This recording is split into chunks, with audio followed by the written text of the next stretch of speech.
বাবা, তুমি তো বলেছিলে পিতৃঋণ কোনোদিনও শোধ হয় না। তুমি ২৬ বছরে আমার পেছনে যত টাকা খরচ করেছো, তুমি কি জানো আমি আগামী ২ বছরে সেই টাকা তোমায় ফিরিয়ে দিতে পারি? বাবা কিছুটা মুচকি হেসে, একটা গল্প শুনবি? ছেলেটা কিছুটা অপ্রস্তুত হয়ে গেল, নিচু স্বরে বলল, বলো বাবা, শুনবো। তোর বয়স যখন ৪, আমার মাসিক আয় তখন ২০০০ টাকা। ওই টাকায় সংসার চালানোর কষ্ট বাড়ির কাউকে কখনো বুঝতে দিইনি। আমি আমার সাধ্যের মধ্যে সব সময় চেষ্টা করেছি তোর মাকে সুখী করতে। তোকে যেবার স্কুলে ভর্তি করলাম সেবারই প্রথম আমরা দুজন, আমি আর তোর মা পরিকল্পনা করেছিলাম আমরা তোর পড়ার খরচের বিনিময়ে কি কি ত্যাগ করব। সে বছর তোর মাকে কিছুই দিতে পারিনি আমি।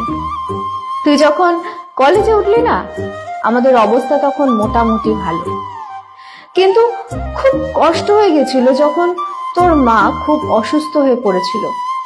ওষুধ কেনার জন্য রোজ রোজ ওভারটাইম করে বাসে করে পায়ে হেঁটে ঘামে ভিজে বাড়ি ফিরতে খুব দুর্বিষহ লাগতো, কিন্তু কখনো কাউকে বুঝতে দিইনি, এমনকি তোর মাকেও না। একদিন শোরুম থেকে একটা বাইক দেখে আসলাম। সেই রাতে আমি স্বপ্নেও দেখেছিলাম আমি বাইকে চড়ে কাজে যাচ্ছি, কিন্তু পরের দিন তুই বায়না ধরলি ল্যাপটপের জন্য।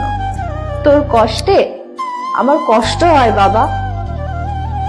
আমি তোকে ল্যাপটপটা কিনে দিয়েছিলাম, আমার তখনকার ১০০ টাকা এখন তোর কাছে ১ টাকার সমান, কিন্তু মনে করে দেখ, ওই সেদিনের ১০০ টাকা দিয়ে তুই বন্ধুদের নিয়ে পার্টি করেছিস, ব্র্যান্ড নিউ মোবাইলে হেডফোন কানে লাগিয়ে সারা রাত গান শুনেছিস, পিকনিক করেছিস, ট্যুর করেছিস, কনসার্ট দেখেছিস।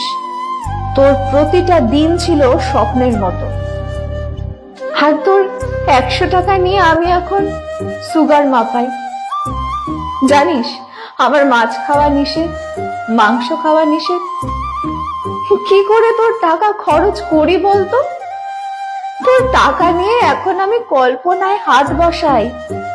সেই হাতে আমি বাইক চালিয়ে সারা শহর ঘুরে বেড়াই, বন্ধুদের নিয়ে সিনেমা দেখতে যাই, তোর মায়ের হাত ধরে তাঁত মেলায় ঘুরতে বেড়াই, পাহাড়ে ঘুরতে যাই। বাবারা নাকি খারুশ টাইপের হয়, আমিও আমার বাবাকে তাই ভাবতাম। পুরুষ থেকে পিতা হতে আমার কোনো কষ্ট হয়নি, সব কষ্ট তোর মা সহ্য করেছে। কিন্তু বিশ্বাস কর, পিতা থেকে দায়িত্বশীল পিতা হবার কষ্ট একজন পিতাই বোঝে। যুগে যুগে সর্বস্থানে মাতৃবন্দনা হলেও না পিতৃবন্দনা কোথাও দেখেছিস? পিতৃবন্দনা আমি আশাও করি না।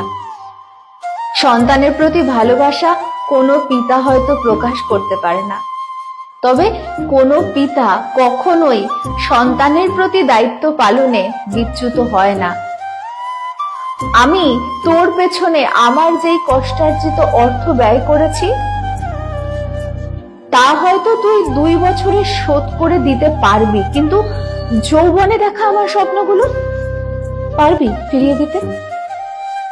যে স্বপ্নের কাঠামোতে দাঁড়িয়ে তুই আজ তোর ঋণ শোধের কথা বলছিস না, আমার সেই স্বপ্নগুলো কি আর কোনোদিনও বাস্তবে রূপ পাবে?